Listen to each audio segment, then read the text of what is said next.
Bismillahirrahmanirrahim. Assalamualaikum warahmatullahi wabarakatuh. Selamat siang, Ustazah dan juga teman-teman. Pada hari ini kita akan mempresentasikan hasil diskusi kita, hasil riset kita terkait tentang masyarakat bahasa. Dan ini boleh di next dulu.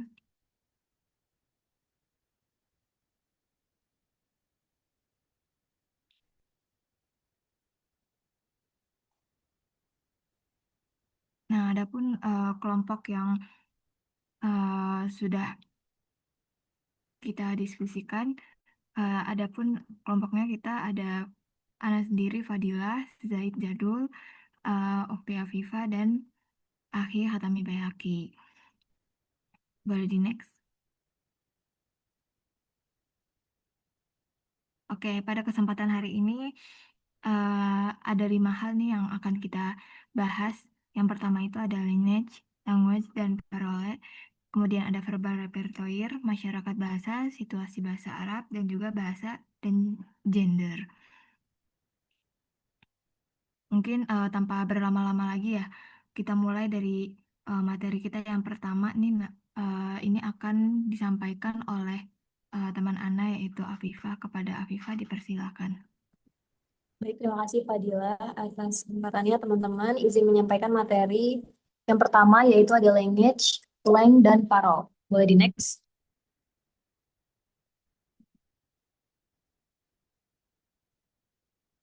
Oke.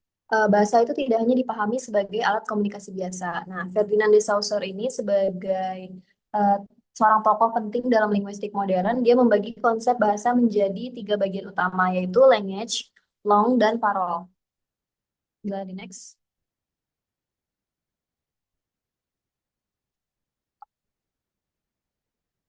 Oke.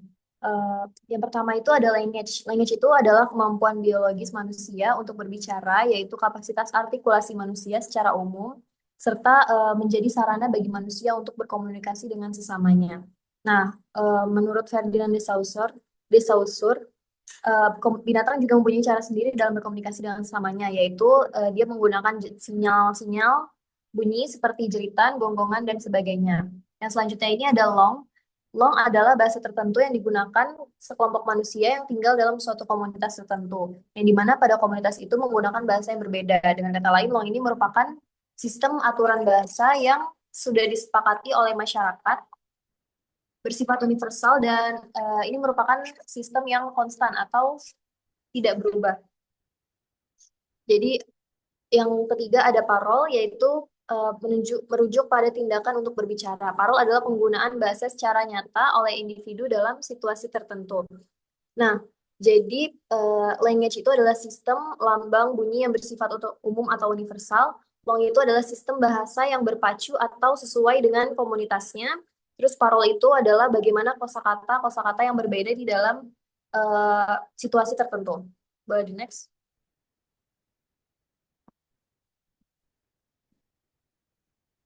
Baik, untuk materi selanjutnya akan dipaparkan oleh rekan saya. Dipersilakan. Oke, mungkin sekarang kita beralih ke verbal repertoire. Nah, mungkin kita bayangin sejenak dulu ya. Eh, Verbal repertoire itu apa sih? Kita bayangin kalau misalkan dalam satu hari itu berapa sih banyak bahasa yang kita gunakan pagi pagi-pagi kita berbicara sama orang, berbicara pakai bahasa daerah, terus juga pas di kampus langsung ganti bahasa Indonesia yang lebih formal mungkin. Terus kalau misalkan kita chatan sama teman itu pakai bahasa yang gaul, dan mungkin kalau misalkan di kelas tertentu, kalau misalkan kita les nih, misal les bahasa Arab, nah itu kan pastinya kita dianjurkan untuk berbahasa Arab. Nah, nanti kita akan membahas lebih dalam lagi apa itu verbal repertoire. Oke, boleh di next.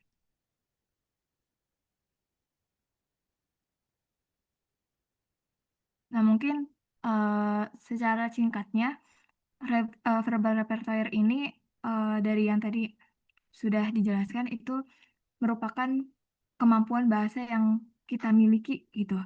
Jadi verbal repertoire itu merupakan kemampuan berbahasa intinya. Nah, di sini kan ada konsep yang dimana konsep ini pertama kali diperkenalkan oleh John J. Gompers pada tahun 1964.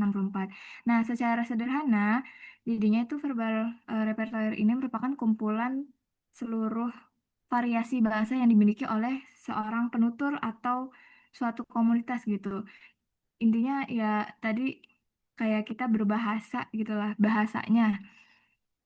Variasi bahasa, ada bahasa Sunda, bahasa Indonesia, bahasa Indonesia formal ataupun gaul. Nah, itu merupakan verbal repertoire.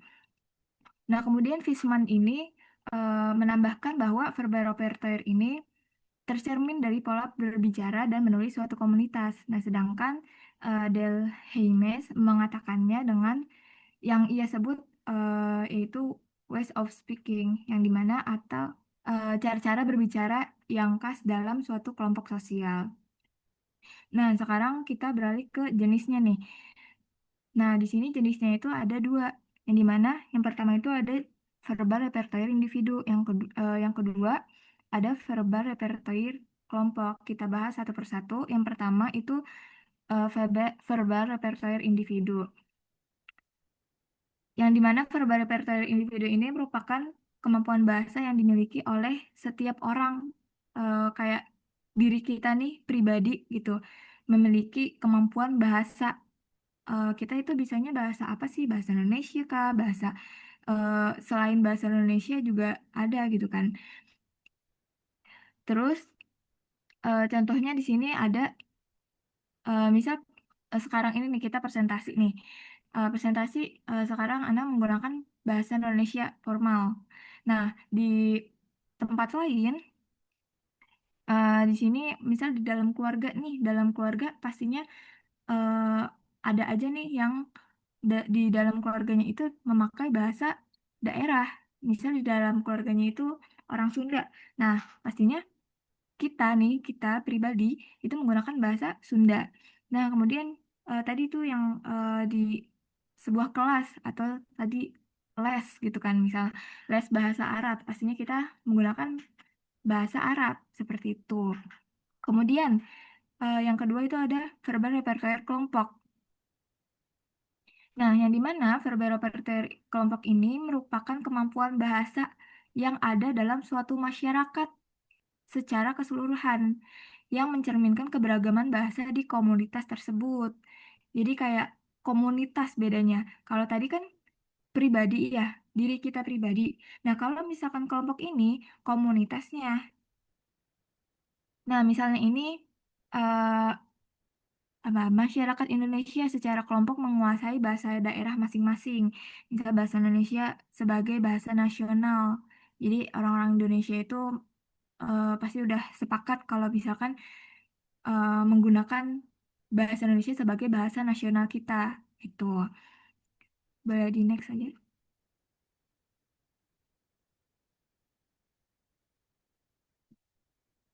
Oke, sekarang kita ke komponennya.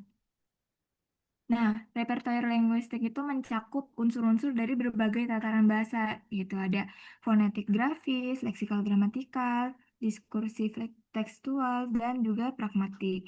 Yang semuanya ini, yang keempat-empat ini, berperan dalam kemampuan seseorang menggunakan bahasa secara utuh. Nah, di sini ada komponen utama dari verbal repertoire. Yang pertama ada bahasa. Nah, bahasa ini menunjukkan berapa banyak sih bahasa yang dikuasai kita dikuasai oleh seseorang itu gitu. Kalau hanya satu bahasa di sini disebutnya adalah monolingual. Nah, kemudian kalau misalkan dua bahasa disebutnya bilingual. Dan kalau misalkan lebih dari dua bahasa itu disebutnya multilingual. Nah, kalau misalkan semakin banyak bahasa yang dikuasai, semakin fleksibel lah seseorang dalam berkomunikasi di berbagai lingkungan. Kemudian yang kedua itu ada dialek. Nah, dialek ini merupakan variasi bahasa yang muncul karena pengaruh wilayah atau kelompok sosial. Nah, ini bisa terlihat dari cara pengucapannya, pilihan kosakata, maupun struktur kalimatnya gitu. Nah, contoh yang paling gampangnya itu kayak misal bahasa bahasa Sunda di Bandung nih. Nah, itu Mungkin ada sedikit perbedaan dari logatnya. Pasti ada perbedaan logatnya di bahasa Sunda di daerah lain gitu. Ada juga tuh misal di orang Bogor, tapi dia menggunakan bahasa Sunda juga. Tapi kalau misalkan disatukan oleh bahasa Sunda Bogor dan juga bahasa Sunda Bandung, itu pasti ada sedikit perbedaan dari logatnya gitu. Nah, itu tergantung dengan wilayahnya. Nah, kemudian yang ketiga ada register. Nah, register ini merupakan variasi bahasa yang disesuaikan dengan situasi dan juga tujuan komunikasi. Misalnya, bahasa yang kita pakai nih saat misal rapat, itu kan di forum resmi nih. Nah, pastinya kita menyesuaikan dong. Kalau misalkan rapat itu kita pastinya dengan bahasa bahasa yang formal gitu. Kemudian kalau misalkan kita sama teman, pasti kita juga menyesuaikan. Kalau misalkan sama teman kita pasti lebih santai, lebih misal pakai bahasa gaul atau ya pokoknya lebih santai daripada kita eh, di saat yang tadi rapat seperti itu. Kemudian ada gaya bahasa. Nah, ini berkaitan dengan tingkat keformalan. Apakah formal, semi formal, atau informal. Nah, pemilihan gaya bahasa dipengaruhi oleh siapa sih lawan bicara kita dan dalam situasi apa komunikasi itu berlangsung. Nah, nanti disesuaikan kayak tadi tuh sebutannya register. Kemudian ada ideolek. Ideolek itu apa sih? Yang dimana ideolek ini merupakan ciri khas bahasa yang unik pada setiap individu. Jadi tuh ada aja orang yang pakai bahasa sendiri gitu. Jadi dia benar-benar berbeda dari manusia-manusia lainnya gitu kan. Kayak misal kayak kalau kalian tahu artis yang namanya Isyana, Isyana tuh dia kadang pakai bahasa sendiri gitu. Dia apa namanya? Mengungkapkan bahasa sendiri lah intinya. Kemudian kita itu tuh kan tadi udah komponen. Sekarang kita beralih ke faktor. Nah, apa sih yang membentuk verbal repertoire dari seseorang gitu?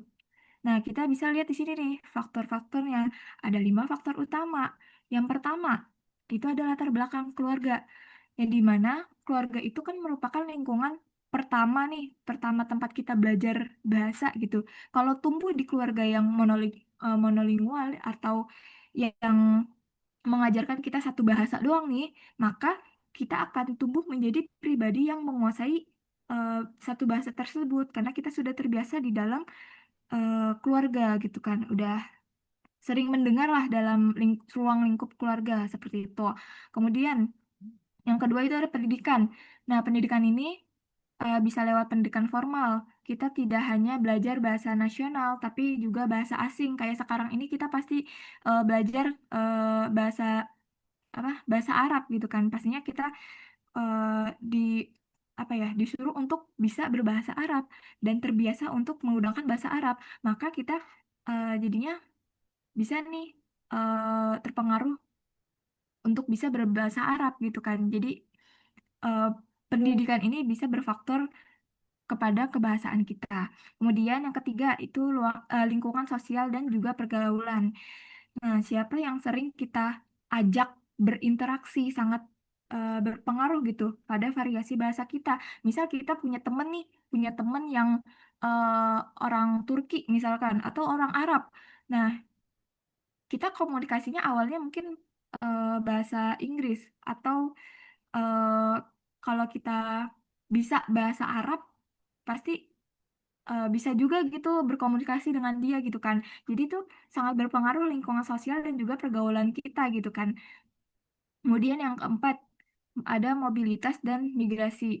Nah, ketika seseorang berpindah nih ke daerah baru, nah ia akan bertemu dengan bahasa atau dialek yang berbeda untuk bisa beradaptasi pastinya. Ia perlu mempelajari bahasa baru tersebut dan ini otomatis memperluas verbal repertoire-nya seperti itu. Nah, kemudian yang kelima ada globalisasi dan teknologi digital. Media sosial, internet, dan platform digital itu pastinya membuat kita mudah terpapar berbagai bahasa gitu. eh, nggak bahasa juga istilah baru dan komunitas gaya yang modern gitu. Tanpa sadar ini terus-menerus memperkaya kemampuan bahasa kita dari hari ke hari. Kemudian fungsinya nih. Nah, dari kelima faktor tadi nih, kita bisa melihat nih bahwa verbal repertoire ini seseorang itu tidak terbentuk gitu aja. Nah, ia tuh berkembang seiring pengalaman hidup, pendidikan, dan interaksi sosial yang dialami gitu. Dan kemampuan bahasa yang beragam ini punya fungsi penting dalam kehidupan kita, yaitu di sini yang pertama memudahkan komunikasi kita pastinya kan. Terus juga membantu kita menyesuaikan bahasa dan dengan situasi. Kemudian menunjukkan identitas sosial dan juga budaya kita. Kita orang mana? Kalau misalkan kalau misalkan kita pakai bahasa Indonesia berarti ya kita berarti orang Indonesia gitu kan. Kemudian serta membantu kita beradaptasi di lingkungan yang baru. Nah, mungkin itulah pembahasan dari verbal repertoire yang sudah eh, saya jelaskan. Kemampuan bahasa ini itu pastinya nggak berdiri sendiri gitu. Ia hidup dan berkembang di dalam sebuah komunitas. Dan komunitas yang menggunakan kemampuan bahasa bersama itulah yang kita sebut masyarakat bahasa. Nah, masyarakat bahasa ini nanti akan dijelaskan oleh Ahli Haki. Boleh di next dulu, Ahli judul.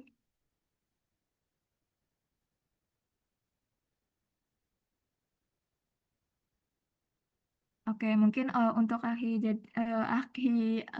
boleh dipersilakan untuk menjelaskan. Terima kasih. Oke, terima kasih atas kesempatannya. Sekarang teman-teman bahasa. Boleh di next?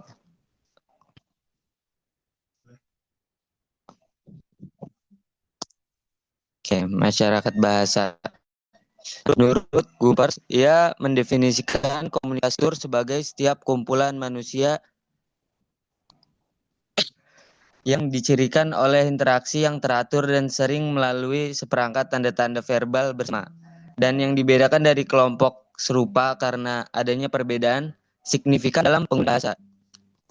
Dengan kata lain tuh masyarakat bahasa adalah sekelompok orang yang menggunakan bahasa yang sama dan memiliki norma atau aturan yang sama dalam penggunaannya. Nah, dalam sosiolinguistik, masyarakat bahasa tidak hanya ditentukan oleh kesehatan, tapi juga oleh cara penggunaan bahasa dalam interaksi sosial sehari-hari. Nah, di sini ada 4 ya. Yang pertama ini ada karakteristik masyarakat bahasa. Nah, yang pertama ini adanya interaksi komunikator antara anggota. Karakteristik masyarakat bahasa ini menurut John G. Gumpers, komunitas tutur masyarakat bahasa memiliki dua komponen utama, yaitu adanya kesamaan dalam seperangkat bentuk linguistik dan kesamaan dalam norma sosial yang mengatur penggunaan bahasa. Artinya, anggota dalam suatu masyarakat bahasa tidak hanya menggunakan bahasa yang sama, tetapi juga memahami aturan dan cara penggunaannya dalam konteks sosial. Terus yang pertama ini adanya interaksi komunikatif yang teratur antar anggota. Nah, dalam masyarakat bahasa, komunikasi antar anggota berlangsung secara terus dan teratur. Interaksi ini memungkinkan terjadinya peran bahasa yang konsisten, sehingga memperkuat kesamaan dalam penggunaan bahasa di antara anggota kelompok tersebut. Kemudian, yang kedua ada berbagi sistem atau kode bahasa yang sama. Nah, anggota masyarakat bahasa menggunakan sistem bahasa atau kode yang sama, baik dalam bentuk bahasa, dialek, maupun variasi tertentu. Nah, kesamaan ini memudahkan mereka untuk saling memahami dalam berkomunikasi sehari-hari. Kemudian selanjutnya memiliki norma pemakaian bahasa yang disepakati bersama. Nah, selain berbagi bahasa yang sama, masyarakat bahasa juga memiliki aturan atau norma dalam penggunaan bahasa, seperti kapan harus menggunakan bahasa formal atau informal. Norma ini menjadi pedoman dalam berkomunikasi agar sesuai dengan situasi dan konteks sosial. Kemudian, Selanjutnya terbentuk atas dasar sejarah, budaya, dan politik bersama. Nah, masyarakat bahasa yang dimaksud tidak hanya ditentukan oleh kesamaan bahasa, tetapi juga oleh kesamaan pengalaman, sejarah, budaya, dan politik. Nah, faktor-faktor ini membentuk identitas kelompok dan mempengaruhi bahasa. Dengan demikian, jadi badan identitas sosial lebih luas dalam ke jenis. Nah, jenis ini masyarakat bahasa dapat dibedakan menjadi monolingual, lingual, dan multilingual. Nah, ini akan digunakan dalam satu kelompok. Kita masuk yang pertama ada satu bahasa. Satu kelompok hanya menggunakan satu bahasa dalam kehidupan sehari-hari. Biasanya di sini ditemukan pada masyarakat yang relatif homogen dan memiliki interaksi terbatas dengan kelompok luar. Penggunaan satu bahasa secara konsisten membuat komunikasi menjadi lebih sederhana. Namun, variasi bahasa yang dimiliki cenderung terbatas. Contohnya adalah masyarakat pedesaan tertentu yang hanya menggunakan satu bahasa daerah dalam aktivitas sehari-hari. Jadi kayak orang-orang dulu kayak yang orang orang tua yang dari pedesaan Jawa. Nah, mereka tuh selalu memakai bahasa Jawa. Jadi padahal mereka tinggal di Indonesia, tapi bahasa Indonesia mereka tuh jelek karena sehari-harinya mereka selalu memakai bahasa Jawa begitu. Kemudian kita masuk ke bilingual, dua bahasa. Masyarakat bilingual adalah kelompok masyarakat yang menggunakan dua bahasa dalam kehidupan sehari-hari. Biasanya, satu bahasa digunakan dalam konteks formal, seperti pendidikan atau pemerintahan, sedangkan bahasa lainnya digunakan dalam lingkungan keluarga atau masyarakat lokal. Kemampuan bilingual ini kemungkinan anggota masyarakat untuk beradaptasi dalam situasi komunikasi. Contohnya, adalah masyarakat Indonesia yang menggunakan bahasa daerah di rumah dan bahasa Indonesia dalam situasi resmi. Nah, kita lanjut ke multilingual. Nah, masyarakat multilingual ini adalah masyarakat atau kelompok yang menggunakan lebih dari dua bahasa dalam kehidupan sehari-hari. Nah, kondisi ini umumnya terjadi pada masyarakat yang heterogen dan memiliki tingkat interaksi tinggi dengan berbagai kelompok budaya. Nah, penguasaan banyak bahasa membuat komunikasi menjadi lebih fleksibel dan dinamis, serta mencerminkan tingkat mobilitas sosial yang tinggi.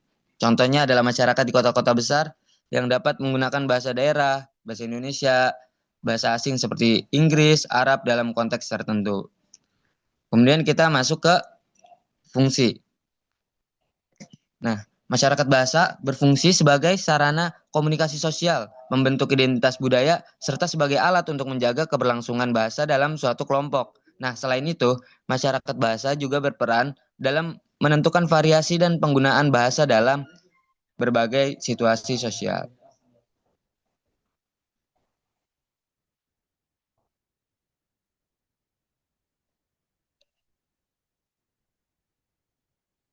Kemudian, nah di sini kan ada yang pertama ada sarana komunikasi sosial, membentuk identitas budaya, menjaga keberlangsungan bahasa, dan yang terakhir ada menentukan variasi bahasa dalam situasi sosial.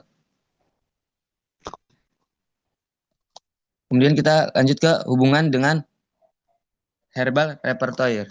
Nah, verbal repertoire kemampuan bahasa individu atau kelompok. Yang kedua ada masyarakat bahasa, kelompok yang menggunakan kemampuan tersebut.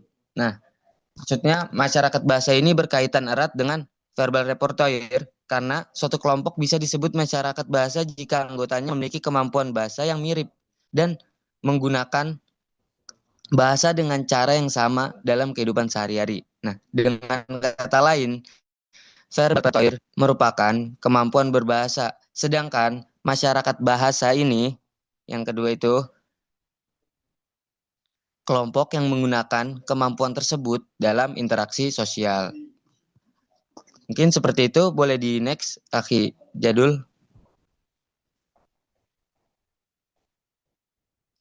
Nah, baik. Sekarang kita masuk ke situasi bahasa Arab. Boleh di next? Oke. Situasi bahasa Arab. Nah, bahasa Arab merupakan salah satu contoh paling jelas dalam kajian sosiolinguistik mengenai bagaimana sebuah bahasa beroperasi dalam ruang sosial yang kompleks. Nah, situasi bahasa Arab ini dapat dianalisis melalui beberapa poin-poin ini. Yang pertama itu ada diklosia antara language, fusha, dan parol, yaitu amiyah.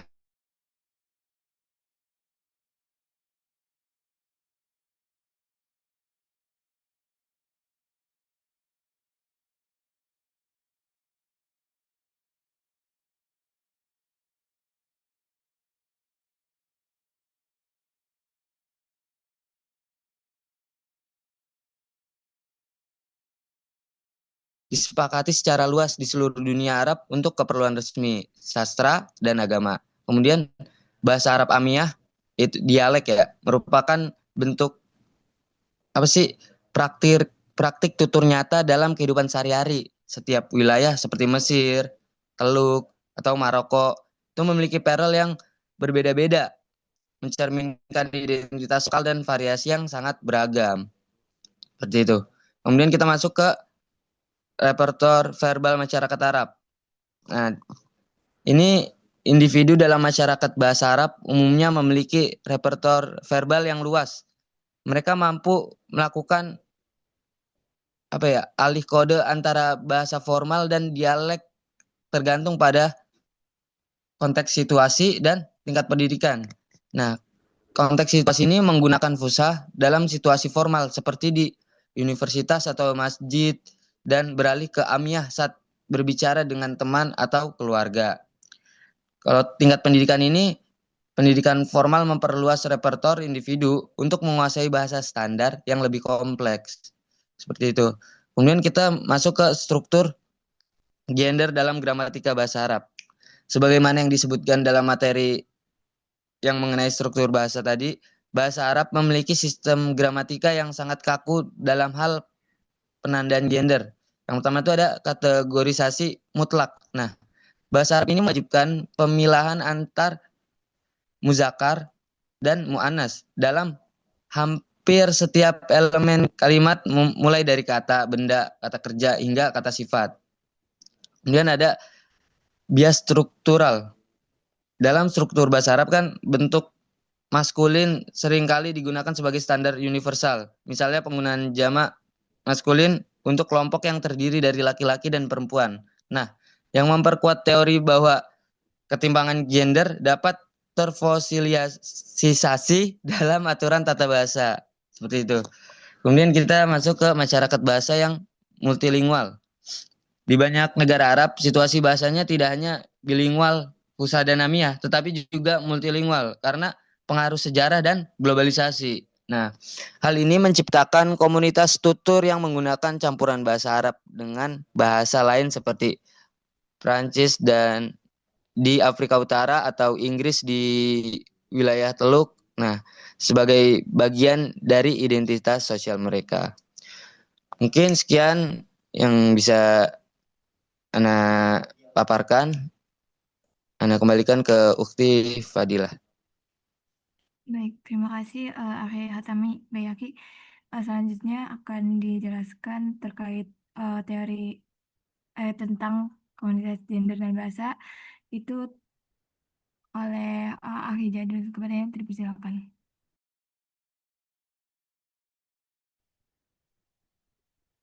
Bahasa sama gender berkaitan erat dengan satu sama lain. Melihat bagaimana identitas gender bisa mempengaruhi cara seseorang memproduksi sebuah ujaran, serta bagaimana sistem bahasa itu sendiri memperlakukan entitas suatu gender itu. Dalam perkembangan kajian sosiolinguistik modern, para ahli telah beranjak dari teori-teori tradisional menuju pendekatan yang lebih modern.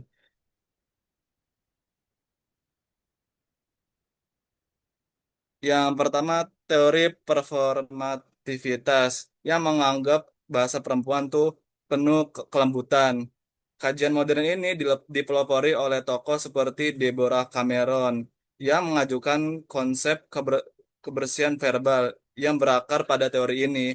Dalam pandangan ini, gender bukanlah sifat biologis bawaan, tetapi sebuah tindakan yang terus-menerus diperhatikan oleh bahasa. Masyarakat secara sistematis menuntut perempuan untuk melakukan eh, kelembutan bahasa. Perempuan tidak berbicara dengan sopan, ragu-ragu, atau menggunakan eufemisme karena mereka secara alamiah lemah atau mengalami defisit secara intelektual.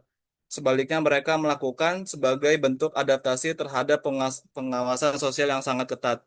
Jika seorang perempuan berbicara dengan tegas layaknya cowok, masyarakat tidak mengkritiknya karena ia berbicara dengan salah, tetapi masyarakat mengkritik karena ia dianggap eh, tidak sebagai perempuan apa adanya gitu. Terus teori praktik komunitas. Yang ini menolak teori perbedaan tradisional yang menganggap laki-laki dan perempuan dari dua planet yang berbeda. Ada bukunya kayak cowok dari Mars dan cowok dari Venus. Pendekatan ini menyatakan bahwa perbedaan gaya bahasa tidak ditentukan semata-mata oleh jenis kelamin biologis. Laki-laki dan perempuan tidak dilahirkan dengan blueprint tata bahasa yang berbeda di otak mereka. Jika seorang perempuan dan seorang laki-laki tergabung dalam komunitas yang sama, keduanya akan mengembangkan dan menggunakan gaya bahasa, jargon, serta tingkat ketegasan yang sangat mirip. Teori ini sangat penting karena berhasil membuktikan bahwa bahasa yang tegas, asertif, atau bahkan kasar bukanlah milik eksklusif bagi laki-laki, tetapi perempuan, karena sudah dibuktikan oleh teori ini. Terus teori wacana kekuasaan, pendekatan yang dipelopori oleh Alison Jules dan Marie Buchholz memandang bahwa bahasa adalah instrumen kekuasaan yang kompleks, di mana dominasi dalam percakapan tidak ditentukan oleh gender, tetapi saling berkaitan dengan faktor ras, kelas sosial, tingkat pendidikan, dan jabatan. Dalam pandangan interseksional, seorang laki-laki tidak selalu secara otomatis mendominasi perempuan dalam setiap percakapan. Seorang perempuan yang manajer mungkin akan lebih mendominasi eh, komunikasi dari saat berhadapan dengan staffnya laki-laki. Itu teori eh, wacana kekuasaan. Selain dipahami melalui pola interaksi dan performa percakapan, ketimpangan gender sesungguhnya juga tertanam secara sistematik dalam struktur dan dari bahasa sendiri. Bahasa bukanlah sekadar alat yang pasif, melainkan juga instrumen aktif yang membentuk cara pandang masyarakat terhadap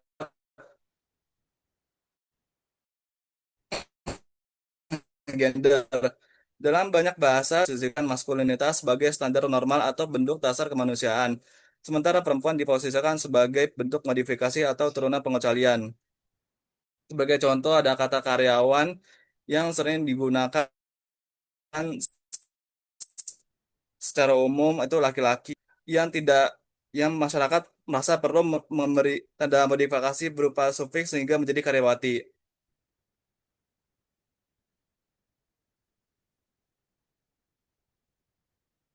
Kesimpulannya, bahasa bukanlah sekadar alat komunikasi biologis yang statis, language, melainkan sebuah konstruksi sosial yang hidup dan dinamis.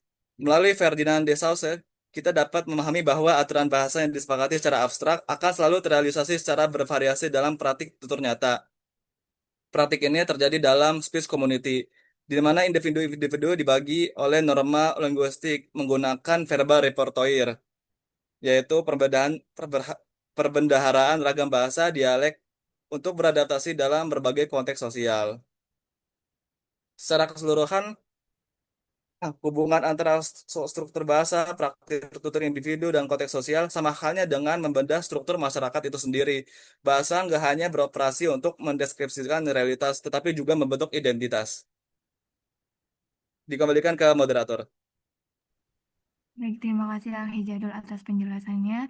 Alhamdulillah, kelompok kami sudah selesai menjelaskan. Untuk sekarang kita akan sesi tanya jawab terlebih dahulu, dan sekedar informasi untuk sesi tanya jawab akan ditampung terlebih dahulu dan akan dijawab uh, minggu depan sesuai arahan Ustazah Putri. Jika teman-teman ada pertanyaan, silakan raise hand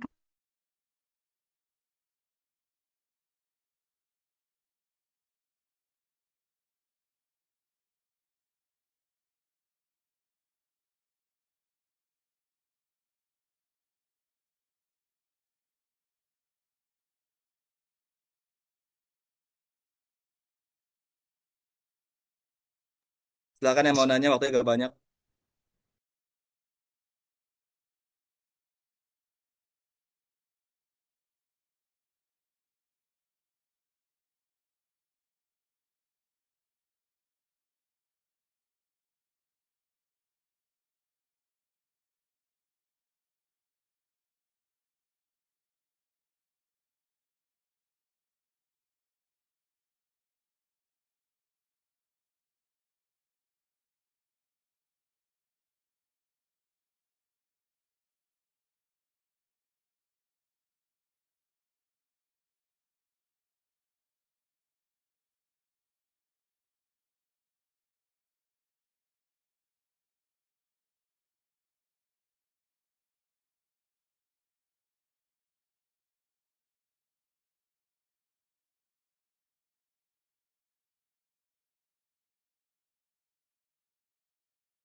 Boleh kalau misalkan teman-teman ada pertanyaan, karena waktu yang singkat ini, kalau misalkan ada pertanyaan boleh lewat kolom chat ya teman-teman, karena waktunya sangat singkat.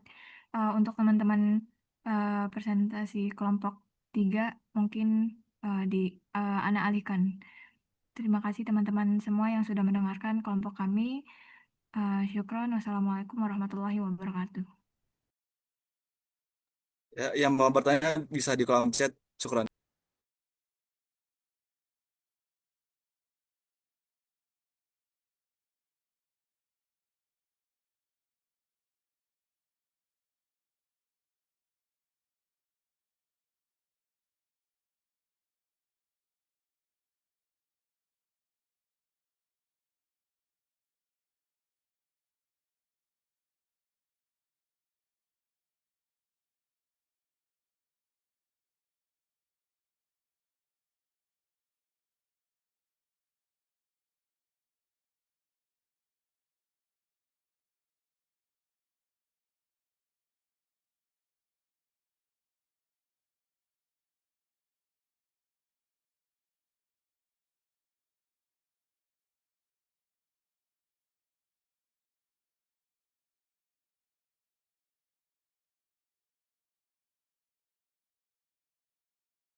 Bismillahirrahmanirrahim. Assalamualaikum warahmatullahi wabarakatuh.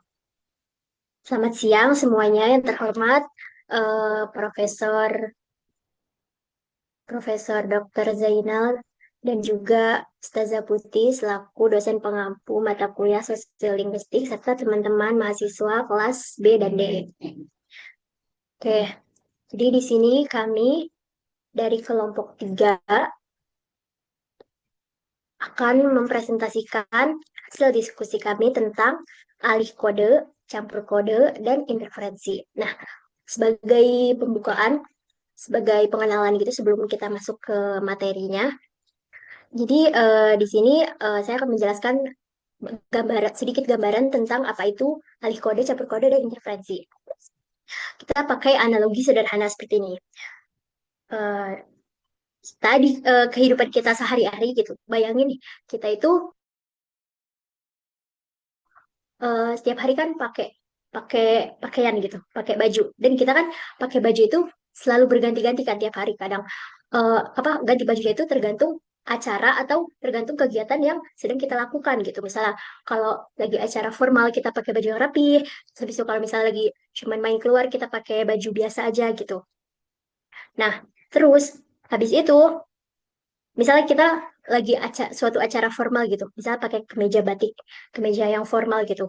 Tapi di sisi lain kita juga pakai menyelipin biasanya tuh kalau sekarang itu gaya gaya berpakaian formal itu disambungin sama outfit yang lagi kekinian gitu. Misalnya pakai batik tapi sepatunya itu pakai sepatu sneakers yang gaul gitu. Tapi gaya utamanya itu tetap formal dan rapi gitu pakai batik, tapi ada selipan sedikit yang lebih trendy gitu, pakai pakai apa kayak sneakers atau sepatu yang lagi kekinian gitu. Nah, terus habis itu kalau misalnya atau kita misalnya saking kebiasaannya pakai baju kaos mulu sampai-sampai pas di acara formal tuh kita tetap pakainya kaos mulu kan itu kan nggak boleh ya. Jadi kayak jatuhnya tuh salah kostum gitu. Nah, eh, sadar atau enggak, cara kita berpakaian sehari-hari itu sama kayak cara kita berbahasa setiap hari gitu. Dan ini juga alih kode dan campur kode ini tanpa kita sadari itu sudah kita gunakan sehari-hari dalam kehidupan kita gitu. Nah, dalam kajian sosiolinguistik, fenomena fashion bahasa ini yang akan kita bedah hari ini.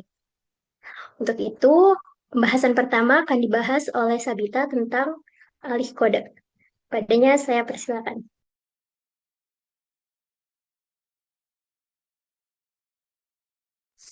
Oh iya, Afwan sebelumnya perkenalan anggota kelompok dulu di kelompok 3 ada lima anggota. Yang pertama ada saya sendiri, lalu ada Azizah, ada Faiza, ada Hasna dan juga Sabita. Baik, untuk materi pertama bisa dilanjutkan oleh Sabita.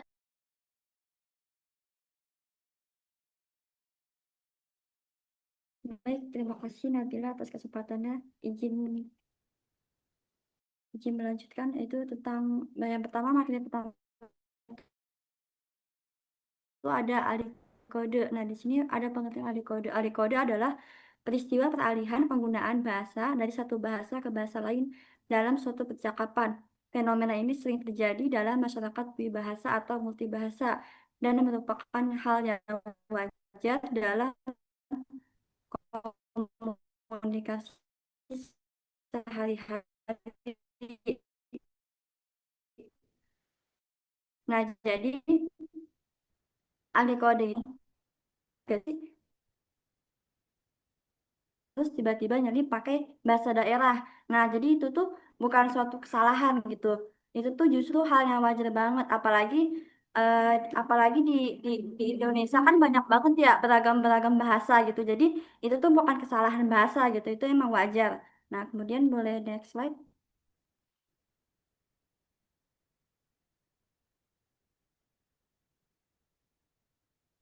Nah, kemudian ada pandangan para ahli. Nah, menurut Nababan, ahli kode terjadi ketika penutur harus menyesuaikan bahasa dengan situasi komunikasi. Nah, Suito juga menyatakan bahwa ahli kode itu merupakan peralihan dari satu kode ke kode lainnya. Dan Himes juga menyebut ahli kode itu sebagai penggunaan dua bahasa atau lebih dalam satu interaksi. Nah, jadi tuh kode itu terjadi karena kebutuhan komunikasi. Eh, jadi penutur itu menyesuaikan bahasa biar lawan bicara itu paham gitu. Boleh di next slide.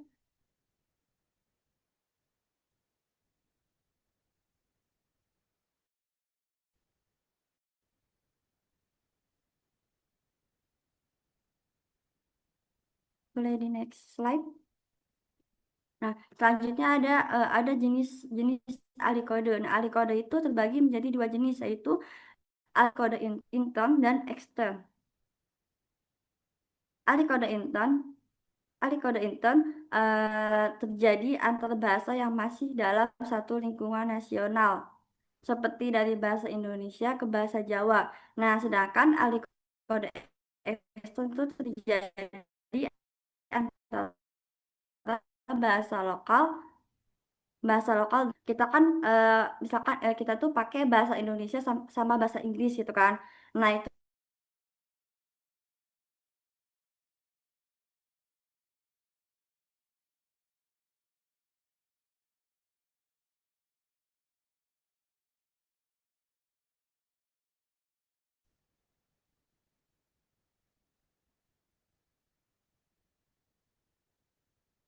oke, selanjutnya ada contoh alikode. Nah, alikode itu dapat ditemukan dalam percakapan sehari-hari maupun media seperti film. Misalnya nih, seseorang mengatakan, aku capek banget, but I have to finish this. Nah, contoh ini itu menunjukkan peralihan dari bahasa Indonesia ke bahasa Inggris dalam satu bahasa. Kan tadi kan kalau kalau di luar, kalau misalkan Indonesia dicampur ke bahasa asing itu masuknya ke extend. Nah, kalau misalkan Indonesia dicampur dengan bahasa daerah kayak bahasa Jawa atau bahasa Sunda itu masuknya ke intern gitu. Oke, selanjutnya boleh di next slide. Nah, di sini ada alikode berdasarkan sifatnya. Nah, alikode itu dapat bersifat sementara dan permanen. Nah, kalau alikode sementara itu terjadi hanya sesaat dalam percakapan. Nah, kalau alikode permanen terjadi secara menetap biasanya karena perubahan situasi sosial atau kebiasaan berbahasa. Nah, kalau jadi tuh belum belum Nah, jadi tuh kalau permanen itu lebih jarang. Biasanya terjadi kalau ada perubahan kebiasaan atau lingkungan sosial. Jadi orang itu lebih sering pakai bahasa lain terus. Nah, kode sementara itu berfrekuensi tinggi kalau situasi bicara tidak formal, relasi pribadi pihak pertama dengan pihak kedua belum stabil, pihak pertama dalam emosi tinggi, pokok pembicaraan biasanya tidak terlontarkan dengan kode-kode yang yang sedang dipakai oleh penutur dan pihak pertama tidak begitu menguasai kode yang seharusnya dipakai. Nah, kalau alih kode permanen atau pergantian bahasa tanpa kembali lagi kepada kode asal itu terjadi apabila pihak pertama dan pihak kedua terjadi perubahan status sosial. Kayak misalkan nih, eh, aku orang Tangerang tiba-tiba pindah ke Jawa. Nah, jadi lama-lama karena aku tinggal di Jawa misalkan lama gitu. Jadi yang terbiasa pakai bahasa Indonesia terus tinggal di sono, jadi bisa pakai bahasa Jawa gitu. Oke, selanjutnya boleh di next. Nah, kemudian ada faktor terjadinya alikode. Alikode dipengaruhi oleh berbagai faktor seperti penutur, mitra tutur, kehadiran orang ketiga, serta topik pembicaraan. Nah, selain itu juga tujuan tertentu seperti yang menciptakan humor atau menunjukkan gengsi juga dapat memicu terjadinya alikode. Boleh di next step. Nah, kemudian ada fungsi alikode. Fungsi alikode itu kan banyak banget ya. Eh, yang pertama itu mempermudah komunikasi, menyesuaikan bahasa. Yang kedua, menyesuaikan bahasa dengan lawan bicara. Yang ketiga, menciptakan suasana. Nah, suasana itu baik formal maupun informal. Jadi, hal ini tuh menunjukkan bahwa ahli kode itu memiliki peran penting dalam interaksi sosial. Nah, jadi dapat disimpulkan kalau ahli kode itu adalah fenomena yang sangat wajar dalam kehidupan sehari-hari. Ahli kode itu terjadi karena kebutuhan komunikasi dan dipengaruhi oleh banyak faktor sosial. Dan yang paling penting, ahli kode ini menunjukkan kalau kita fleksibel dan dalam menggunakan bahasa. Oke, selanjutnya dikembalikan ke Nabila. Oke, baik. Terima kasih atas Sabita atas penjelasannya tentang alih kode. Untuk pembahasan selanjutnya yaitu tentang campur kode yang akan dijelaskan oleh Azizah.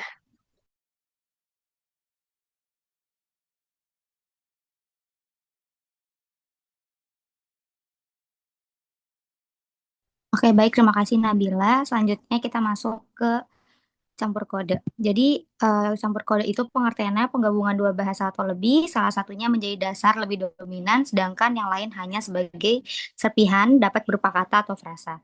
Jadi secara sederhana itu, campur kode itu adalah fenomena penggunaan dua bahasa atau lebih dalam satu susunan. Nah, karakteristiknya itu meliputi pertama, dominasi bahasa dasar. Jadi terdapat satu bahasa yang memang menjadi dasar dan kerangka utama. Sementara bahasa lain itu cuma jadi bagian kecil gitu. Lalu ada bentuk serpihan yang tadi serpihan itu unsur kata yang disisipkan, biasanya berupa kata atau frasa. Dan juga menurut Suwandi tahun 2010 penggunaan dua bahasa atau lebih secara santai antara orang yang sudah kenal dan akrab. Ya, jadi biasanya terjadi karena penutur itu menyelipkan unsur bahasa lain ke bahasa yang sedang digunakan dan juga tidak ada padanan kata dalam bahasa yang digunakan sehingga terpaksa menggunakan bahasa lain. Boleh di next?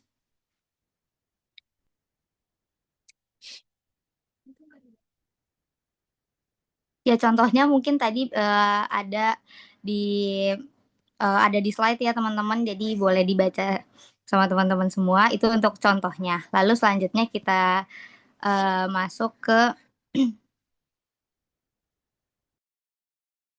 ciri-ciri campur kode.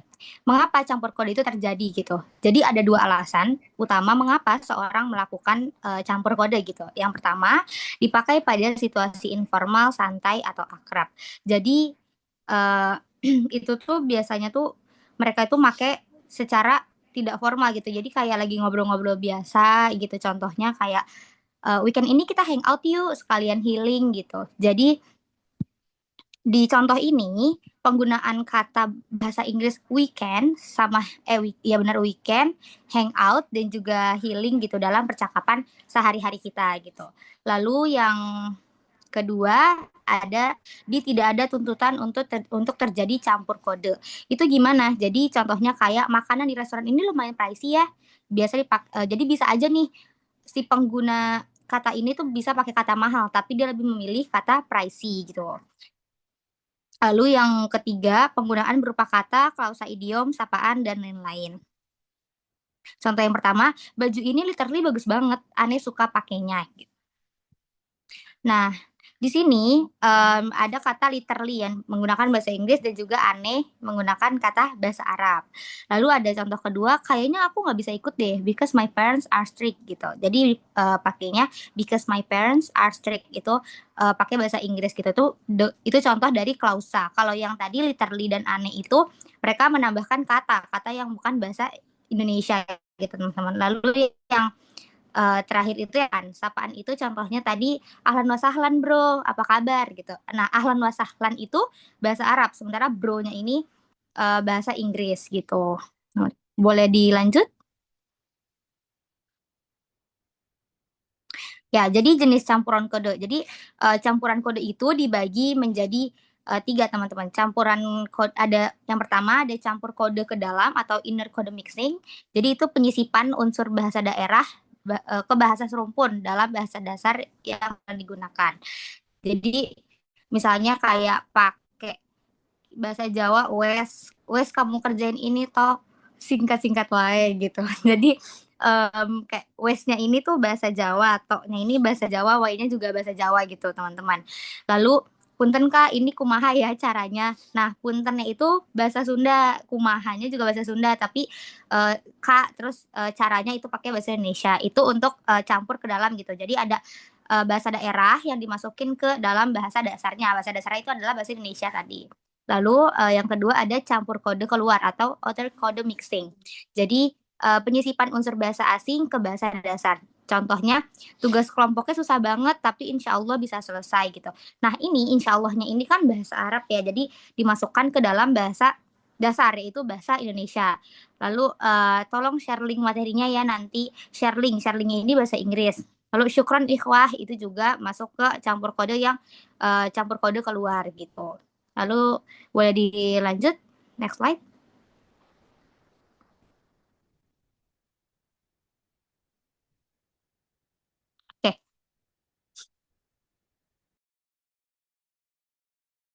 Oke, Oke teman-teman, yang ketiga itu ada campur kode keluar atau order mixing. Jadi itu campur kode campuran ini merupakan penyerapan unsur berasal dari bahasa daerah dan bahasa asing gitu. Jadi ada dua yang dimasukkan ke dalam bahasa dasarnya gitu. Jadi penutur memadukan dua bahasa, yaitu bahasa daerah dan juga bahasa asing ya teman-teman.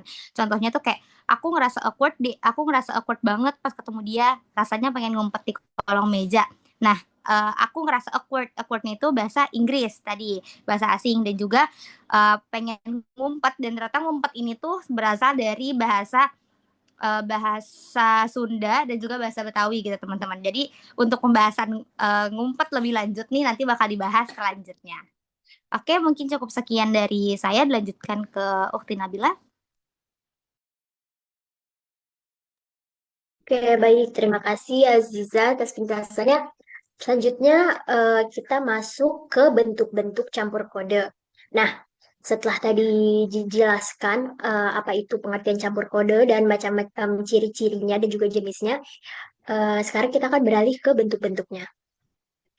Nah, oke, kalau kita berbicara soal campur kode ini, ya sebenarnya dalam kehidupan sehari-hari tanpa kita sadar atau tanpa kita ketahui, tanpa kita sebelum kita mempelajari tentang campur kode ini, kita tuh sebenarnya udah melakukan campur kode ini di percakapan kita sehari-hari gitu. Nah, jadi campur kode ini adalah salah satu bentuknya itu adalah menyisipkan kata gitu. Oke, untuk lebih lanjutnya kita akan membahas yang pertama. Yang pertama itu ada penyisipan kata. Jadi penyisipan kata ini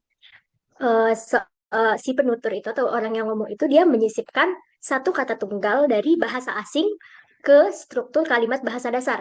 Kalau berarti contohnya kalau kita kan biasa lagi ngomong pakai bahasa Indonesia, berarti kita secara nggak sadar tuh menyisipkan bahasa asing gitu, entah bahasa Inggris atau bahasa Arab atau bahasa lainnya gitu ke dalam kalimat bahasa Indonesia yang sedang kita pakai gitu. Nah, tapi sisipan kata asingnya ini, kata dari bahasa asingnya itu, dia itu berdiri sendiri. Jadi dia tuh nggak mengubah struktur, nggak merubah struktur sintaksis kalimat utama. Jadi dia ya udah cuman pengganti bahasa bahasa utamanya doang gitu. Nah, untuk penyisipan kata ini terbagi menjadi ada empat macam lagi. Yang pertama itu ada kata dasar. Kata dasar yaitu ya udah kata tunggal biasa gitu. Contohnya nilai kiroah kelas kita rata-rata bagus. Nah, kiroah kata-kata kiroah ini kan merupakan kata dalam bahasa Arab gitu ya. Tapi dia kata tunggal gitu, kata biasa aja. Dan dia itu posisinya dia di kalimat itu tuh nggak merubah susunan struktur kalimatnya secara keseluruhan gitu. Lalu yang kedua yaitu kata imbuhan. Nah, kata imbuhan ini berkaitan dengan bahasan ilmu morfologis gitu atau ilmu sorof gitu. Contohnya seperti ini. Musyrif asrama itu galak banget. Nah, musyrif itu kan dia merupakan isim fa'il. Isim fa'il dari kata asyrafa yusyrifu. Asyrafa yusyrifu itu artinya adalah menjaga atau mengawasi. Nah, eh, karena dia berubah bentuk menjadi isim fa'il itu menjadi musyrif, berarti dia mendapat imbuhan menjadi yang artinya tadi menjaga menjadi penjaga gitu. Nah, lalu yang selanjutnya ada kata berulang.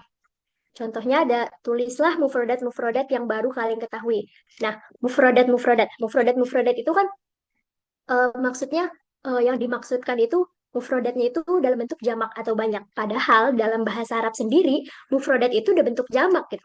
Tapi karena kita diadopsi ke bahasa Indonesia, jadi kita nyebutnya berulang kali gitu untuk menunjukkan kalau kata itu tuh jamak gitu.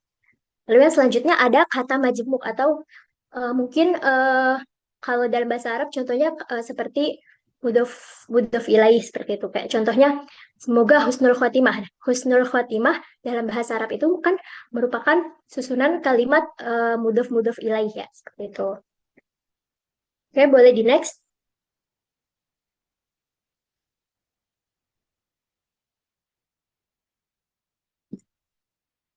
Oke, yang kedua, Van ini ada kesalahan penulisan nomor. Yang kedua itu ada penyisipan klausa. Nah, penyisipan klausa itu merupakan penggabungan bahasa dengan tataran yang lebih kompleks gitu.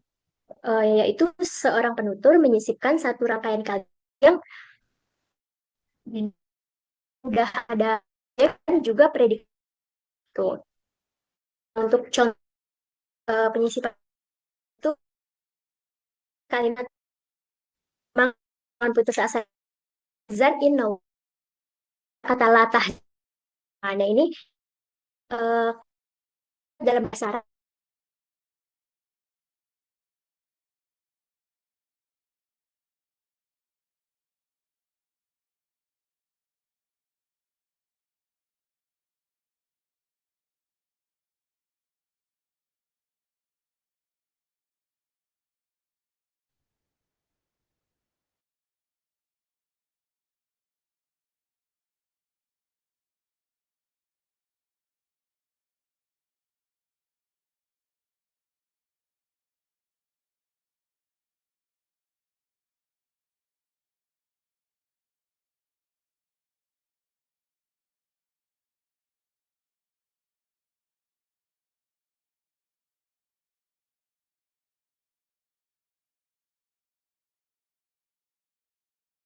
kayak ada kendala dikit.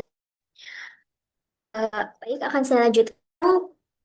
Selanjutnya penyisipan frasa. Frasa ini penyisipan frasa itu keadaan seorang penutur menyisipkan gabungan kata atau frasa dari bahasa asing. Tapi struktur subjek sama predikatnya itu belum utuh, berbeda sama klausa yang dia itu udah sempurna gitu. Yang udah sempurna ada subjek dan predikat, tetapi frasa ini tuh gitu. Contohnya di sini ada kalimat untuk hasil ujian tadi saya tawakal ala Allah saja. Nah, kata-kata tawakal ala Allah itu masih merupakan frasa yang subjek predikatnya itu belum utuh gitu. Jadi dia digabungkan dengan kalimat-kalimat bahasa Indonesia yang sebelumnya gitu. Lalu yang selanjutnya ada penyisipan idiom. Nah, untuk penggunaan penyisipan idiom ini tuh yaitu menyisipkan gabungan kata dari bahasa asing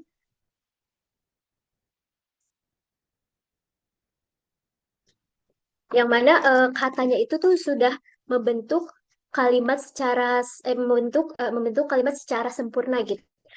Nah, dan itu yang biasa mungkin kita secara nggak sadar pakai selama kita pakai sehari-hari gitu. Contohnya kayak kalimat qadarullah gitu atau kalimat bila bila lagi kalimat wallah bisawab. Nah, itu idiom dalam bahasa Arab. Next. Nah, ya uh,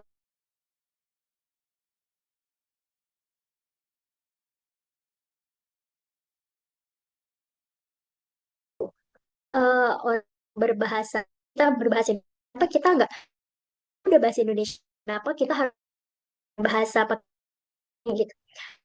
Nah itu satu faktornya keterbatasan utama kita pakai bahasa asing, apalagi pada yang semakin modern ini punya bahasa Inggris itu bahasa internasional sama bahasa Inggris mungkin uh, sudah kelamaan itu hampir masuk ke kehidupan secara keseluruhan gitu. Jadi uh, kalau misalnya lagi ngobrol-ngobrol gitu, kita mau menyampaikan suatu, tapi dalam bahasa Indonesia tuh tahu katanya apa, tapi tahu bahasa Inggrisnya gitu atau bahasa Arabnya. Jadi kita menggunakan bahasa Inggrisnya itu untuk menjelaskan biar biar orang-orang tuh paham gitu maksud gitu. Karena di bahasa Indonesia itu nggak ada padanan kata yang sesuai untuk apa yang kita jelaskan. Sehingga kita harus menggunakan bahasa asing yang bisa lebih dimengerti sama orang.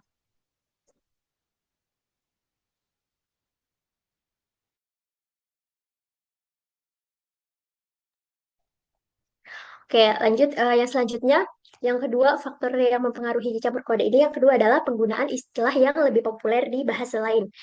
Seperti yang sudah dijelaskan tadi bahwa di zaman perkembangan teknologi ini tentunya kita apalagi di kalangan remaja-remaja itu mungkin bahasa bahasa Inggris itu lebih lebih masif dan marak digunakan dibanding bahasa Indonesia gitu.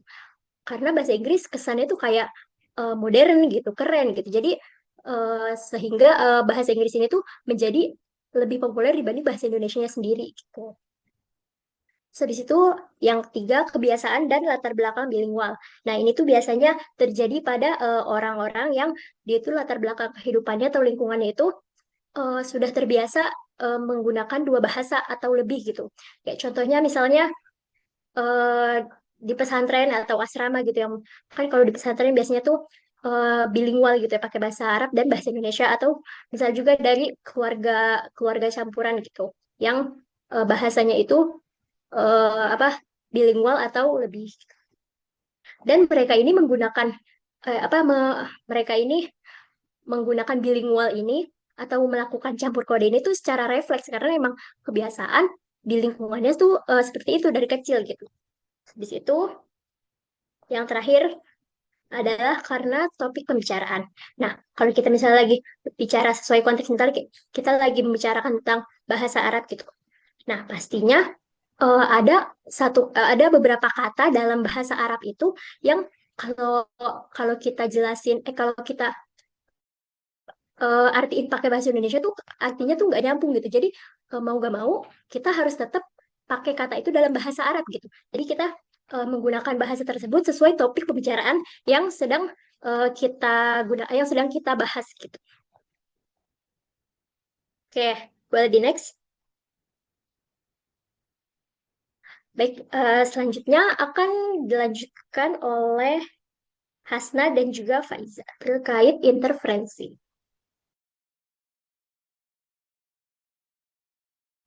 Oke, baik. Terima kasih atas kesempatannya, Nabila. Kita lanjut ke pembahasan selanjutnya, yaitu interferensi. Boleh di next slide.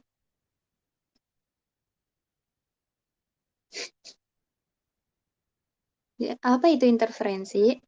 Jadi, belum sebelum kita deskripsiin apa itu interferensi, kita lihat dulu contoh video tentang tuturan berikut ini. Boleh di next slide.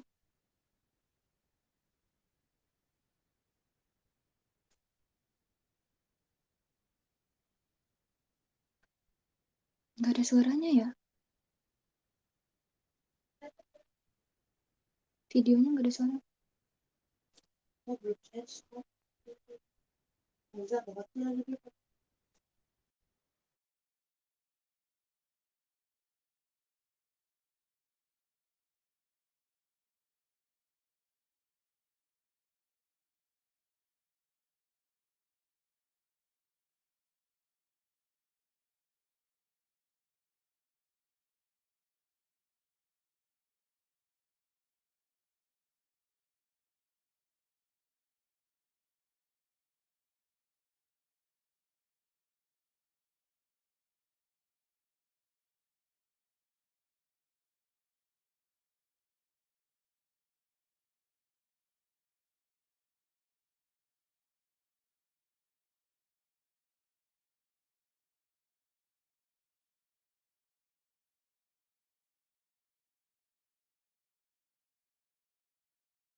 Jadi ikan-ikannya dikasih sekolah begitu? Oe naik bis dari Bandung ke Jakarta. Nah, kira-kira turun di mana? Kenapa Akang bayar orang buat bikin tangan dia patah? Saya disuruh teh, Disuruh siapa? Bos Jamal.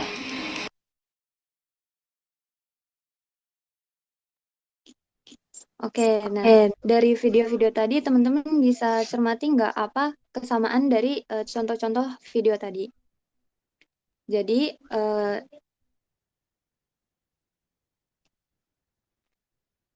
Jadi kesamaan dari video-video tadi itu yang baru ditampilin adalah adanya pengaruh gitu antara bahasa satu dengan bahasa kedua atau sebaliknya bahasa kedua ke bahasa satu dalam pemakaian bahasa. Kayak tadi di video yang pertama itu kayak ada selipan bahasa sama nada dari orang timur gitu. Terus yang video kedua itu ada selipan tambahan bahasa Cina dan video ketiga itu ada tambahan panggilan dari bahasa Sunda gitu, akang dan teteh tadi. Nah, itu kesamaan dari 3 video tadi. Terus selain contoh-contoh itu, ada juga contoh lain dalam kehidupan sehari-harinya. Misalnya nih, kita yang hidup di lingkungan masyarakat Jawa atau Sunda, kita sering melihat atau dengar gitu eh, ungkapan atau tuturan dalam bahasa Indonesia, tapi masih ada pengaruh bahasa Jawanya gitu atau bahasa Sundanya atau sebaliknya gitu. Ngomong bahasa Jawa tapi ada pengaruh bahasa Indonesianya. Misalnya kayak ada beberapa orang Jawa yang kalau ngucapin nama kota yang diawali huruf D atau B, itu biasanya dia diawali dengan bunyi sengau. Kayak misal kota Bandung, Bogor, atau Demak, dan sebagainya gitu. Itu juga merupakan contoh pemakaian imbuhan dalam bahasa Jawa. Terus juga ada imbuhan bahasa Jawa tuh kayak bukune, nyambel, atau macul. Nah, itu sering kepake dalam bahasa Indonesia dan sebaliknya gitu. Dalam bahasa Jawa ada bahasa Indonesianya. Boleh di next slide?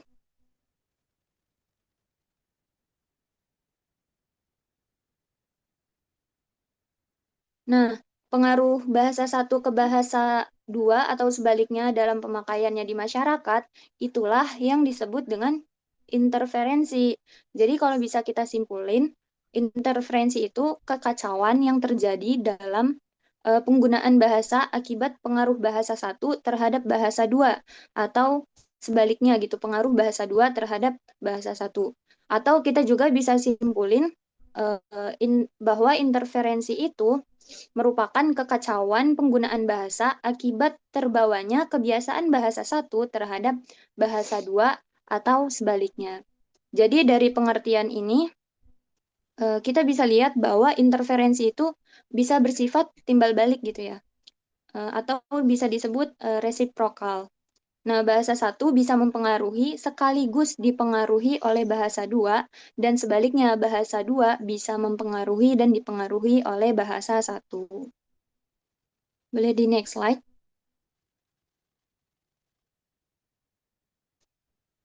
Nah, jadi kenapa sih interferensi itu bisa terjadi? Nah, interferensi itu bisa terjadi karena masyarakat biasanya menguasai dua bahasa atau lebih. Terus juga di sini ada sebuah survei yang menunjukkan bahwa 17% lebih masyarakat di dunia adalah masyarakat bilingual. Di Indonesia sendiri, masyarakatnya itu adalah masyarakat trilingualitas gitu, tertinggi di dunia. Jadi masyarakat Indonesia itu terbiasa menggunakan 3 bahasa sekaligus. Nah, karena masyarakat kita menguasai 2 bahasa atau lebih, jadi ketika mereka menggunakan bahasa, baik bahasa satu maupun bahasa dua, itu cenderung saling mempengaruhi gitu dalam pemakaiannya di kehidupan sehari-hari. Boleh di next slide lagi?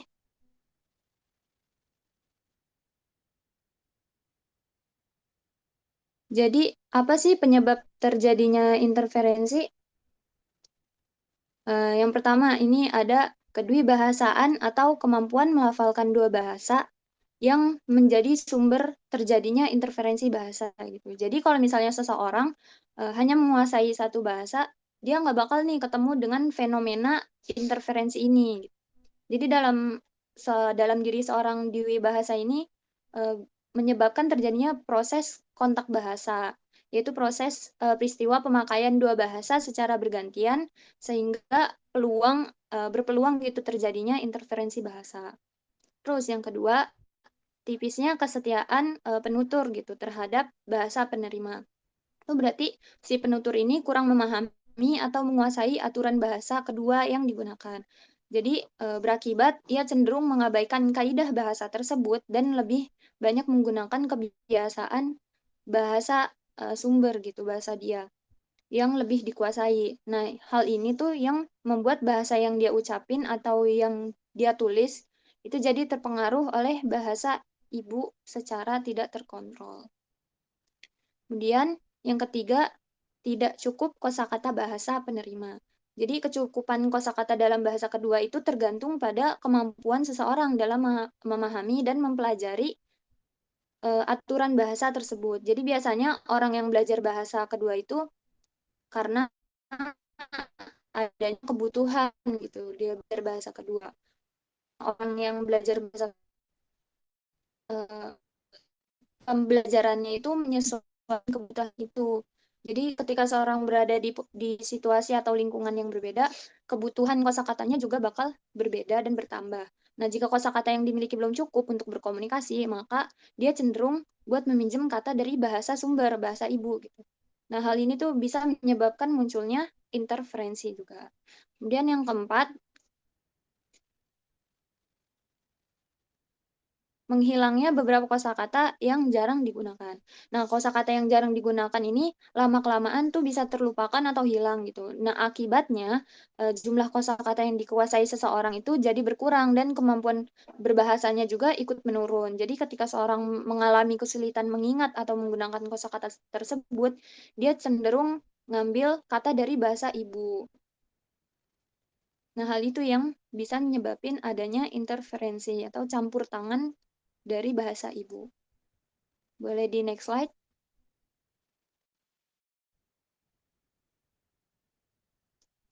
Selanjutnya,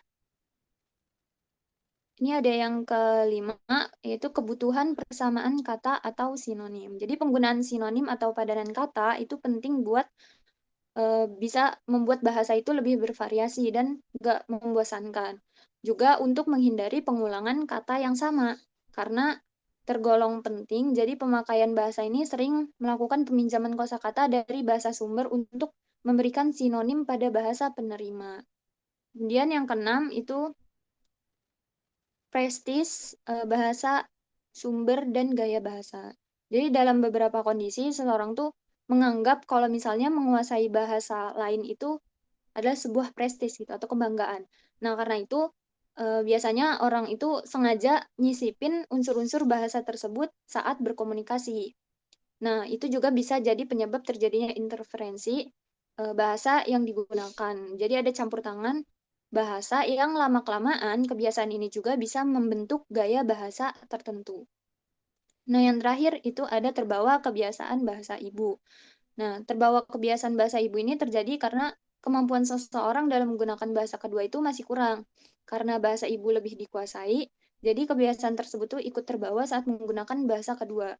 Jadi dicampur gitu. Akibatnya kayak seorang ngalamin, kalau misalnya seorang ngalamin kesulitan dalam berbahasa, ia cenderung balik lagi pakai pola atau kebiasaan dari bahasa pertama gitu, bahasa ibu. Jadi mempengaruhi penggunaan bahasa keduanya. Boleh di next slide. Nah, selanjutnya kita masuk ke bentuk-bentuk interferensi. Jadi, interferensi dalam berbahasa itu terwujud dalam beberapa bentuk gitu, bergantung pada medium, gaya, ragam, dan konteks yang digunakan oleh seorang dwi bahasa.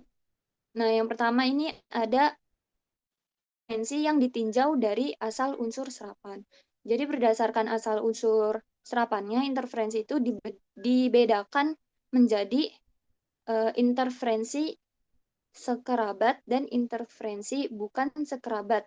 Jadi interferensi sekerabat itu atau internal interference itu terjadi interferensi yang terjadi antara bahasa yang masih serumpun gitu. Misalnya bahasa Indonesia dengan bahasa Jawa atau bahasa Jawa dengan bahasa Sunda gitu.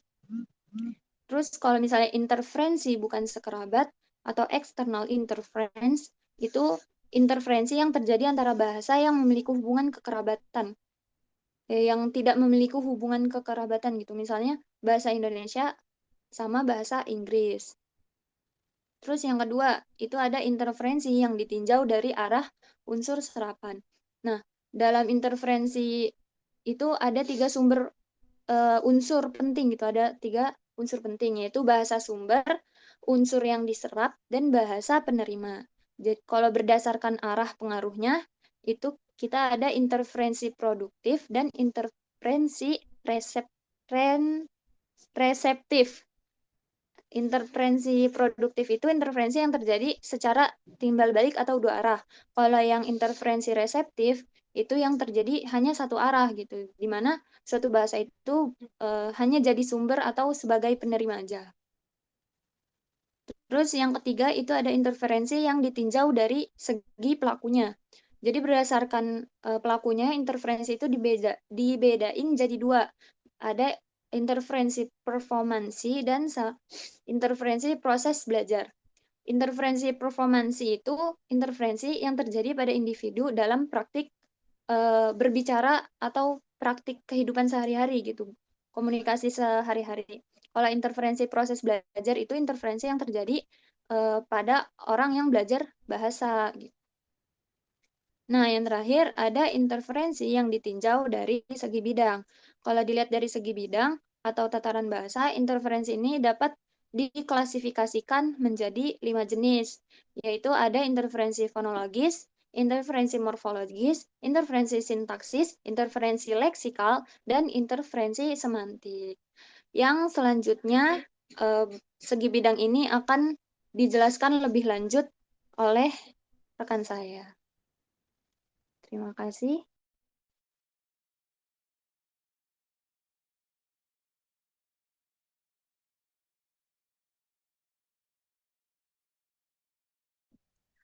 Oke, syukron. Izin lanjutkan untuk bagian selanjutnya yaitu boleh di next slide dulu, Afwan.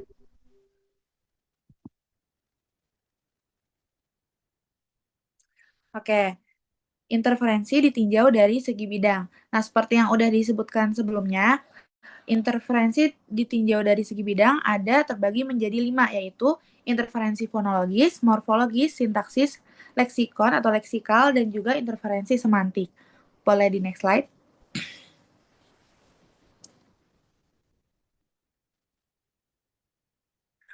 Oke, untuk yang pertama, interferensi ditinjau dari segi bidang yaitu interferensi fonologis atau interferensi yang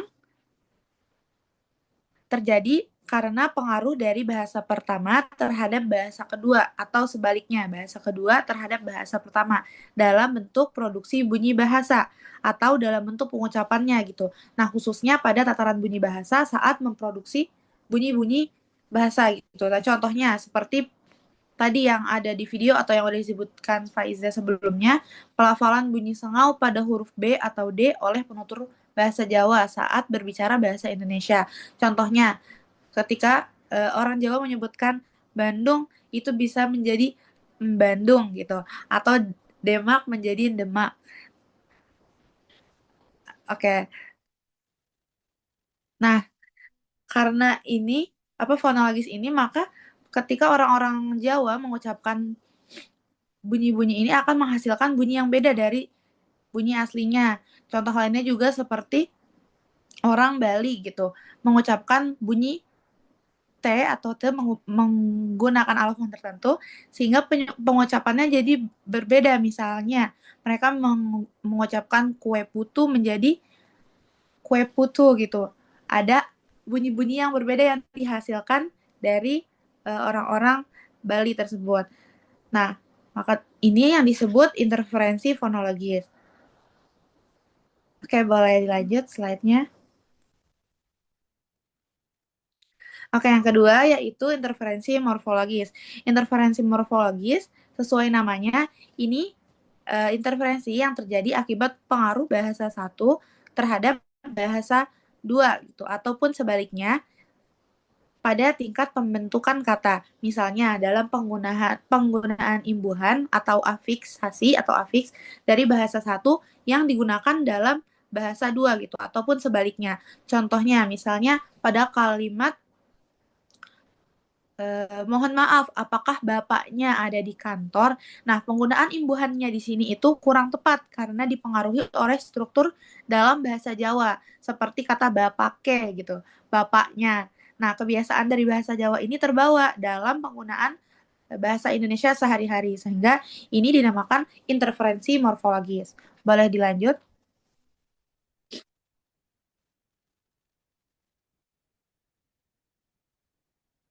Oke, untuk selanjutnya yaitu interferensi sintaksis. Interferensi sintaksis terjadi pada tataran penyusunan kalimat. interferensi ini muncul ketika seorang menyusun kalimat dalam satu bahasa, tetapi menggunakan pola atau struktur dari bahasa lain gitu. Misalnya, menyusun kalimat dalam bahasa Inggris dengan pola tata bahasa Indonesia. Misalnya, yes, little I can lah gitu. Dari terjemahan ya sedikit saya bisa lah kayak gitu. Contoh lainnya misal my houseware gitu yang merupakan terjemahan langsung dari rumah saya di mana atau your houseware, rumah kamu di mana. Padahal bentuk yang tepat dalam bahasa Inggrisnya yaitu where is my house gitu. Nah, oke, ini adalah contoh dari interferensi sintaksis. Boleh dilanjut? Oke, selanjutnya yaitu interferensi leksikon atau leksikal. Nah, tipe ini yaitu interferensi yang terjadi ketika seseorang menggunakan kata dari bahasa pertama dari satu bahasa dalam tuturan bahasa lain gitu. Atau penyisipan kata dari bahasa pertama dalam penggunaan bahasa lain atau bahasa yang kedua. Contohnya, misalnya kita atau teman-teman kita menyisipkan kosakata bahasa Inggris atau bahasa daerah ke dalam kalimat Indonesia. Contohnya, si Ana mau merit kapan nih gitu, atau menggunakan kata tidak dalam percakapan normal bahasa Indonesia. Nah, kata si Ana mau merit kapan? Nah, kata merit itu diambil dari bahasa lain atau dari bahasa Inggris gitu ya, dimana artinya menikah. Maka di sini yang dinamakan dengan interferensi leksikon. Oke, untuk contoh lainnya itu seperti penggunaan kata download gitu, atau ngeprint, atau di-save seperti pokoknya penggunaan bahasa lain yang kita campur dalam bahasa Indonesia sehari-hari. Oke, yang selanjutnya yaitu interferensi semantik. Interferensi semantik, next slide, yang kelima.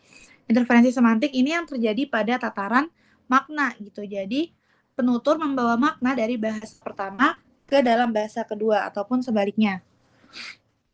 Nah, interferensi ini dibagi menjadi 3. Yang pertama ada interferensi ekspansif atau interferensi perluasan. Nah, interferensi ekspansif ini yang melakukan penyerapan konsep kultural beserta namanya dari bahasa lain. Contohnya, kalian tambah gokil aja gitu. Kemudian, contoh lainnya seperti penggunaan kata saudara yang meluas maknanya. Gak cuma untuk hubungan kekeluarga, tapi juga sebagai sapaan umum gitu. Seperti saudaraku atau saudara kamu gitu. Padahal itu bukan saudara dalam kerabat sebenarnya. Nah, selanjutnya ada interferensi aditif atau interferensi tambahan atau penambahan. Nah, di sini yaitu muncul makna baru yang berdampingan dengan makna lama, tetapi mengalami pergeseran. Misalnya, di sini contoh Mbak Dina cantik sekali gitu. Nah, kata Mbak ini sebenarnya bisa menggunakan kalau kata bahasa Indonesia asli dengan kakak gitu, tapi karena dengan penambahan bentuk yang lain gitu, jadi bisa Mbak itu dari bahasa Jawa ya gitu ya. Jadi di sini nggak menggunakan kakak atau bagaimana, jadi menggunakan Mbak. Selanjutnya ada interferensi refleksif atau penggantian, di mana di interferensi ini di kalimat ini muncul makna baru yang menggantikan makna lama. Misalnya penggunaan kata online gitu yang sering menggantikan istilah daring dalam penggunaan kita sehari-hari. Oke, boleh di next slide. Nah, dari berbagai jenis tersebut sering maka muncul pertanyaan mengenai apa sih perbedaan campur kode dan interferensi leksikon? Oh, kayaknya tadi dari contoh-contoh yang disebutin sama ya. Campur kode dan interferensi leksikon itu apa sih yang membedakan? Oke, boleh di next slide.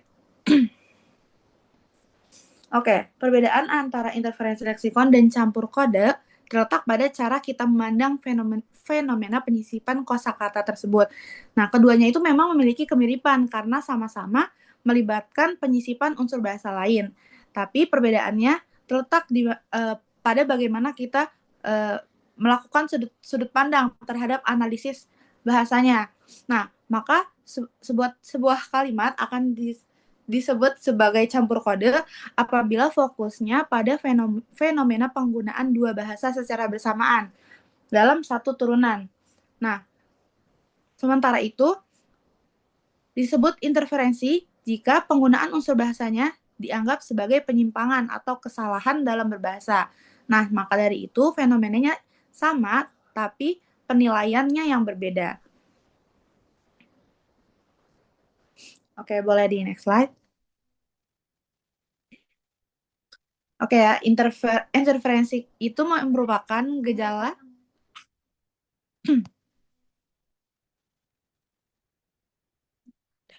Oke, izin melanjutkan. Interferensi merupakan gejala yang sangat umum dalam masyarakat bilingual gitu, masyarakat yang berbahasa, yaitu masyarakat yang menguasai dua ataupun lebih seperti masyarakat Indonesia khususnya.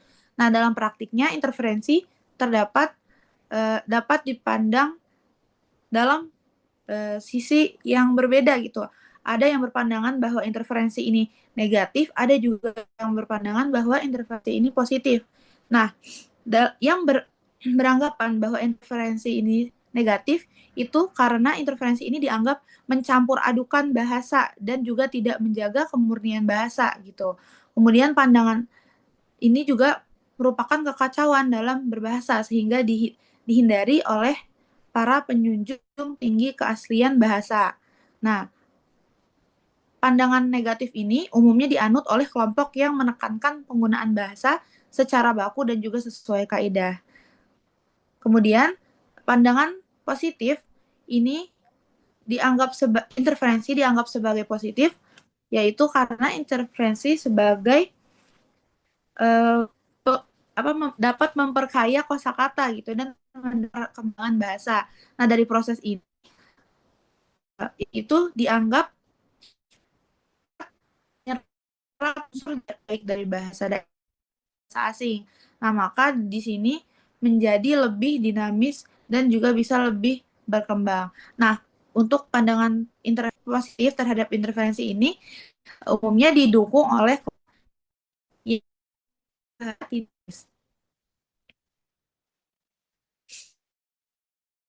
dapat disimpulkan bahwa interferensi merupakan gejala yang wajar gitu ya dalam masyarakat yang seharusnya bahasa itu karena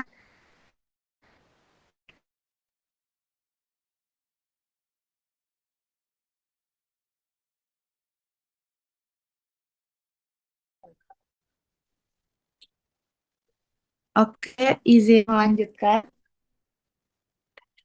Oke, dapat disimpulkan ya teman-teman bahwa interferensi bahasa merupakan gejala yang wajar gitu dalam masyarakat bilingual seperti masyarakat di Indonesia. Dan juga interferensi muncul dalam berbagai bidang yaitu khususnya dalam bentuk interferensi ini terbagi menjadi 5, seperti yang tadi sudah dijelaskan dalam fonologis, morfologis, sintaksis, leksikal, dan juga semantik. Nah, interferensi juga terjadi karena adanya pengaruh antara bahasa pertama dan juga bahasa kedua dalam proses berbahasa. Dan meskipun interferensi seringnya dianggap sebagai penyimpangan, tapi interferensi juga tidak selalu berdampak negatif, karena dalam beberapa kasus justru dapat memperkaya dan mengembangkan bahasa.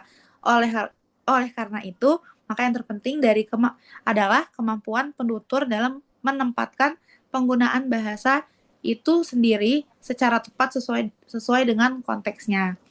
Oke, sekiranya cukup dari saya, dikembalikan kepada moderator.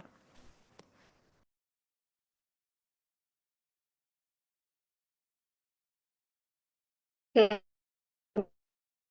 Baik, terima kasih kepada teman kelompok 3 semua yang sudah memaparkan materi kita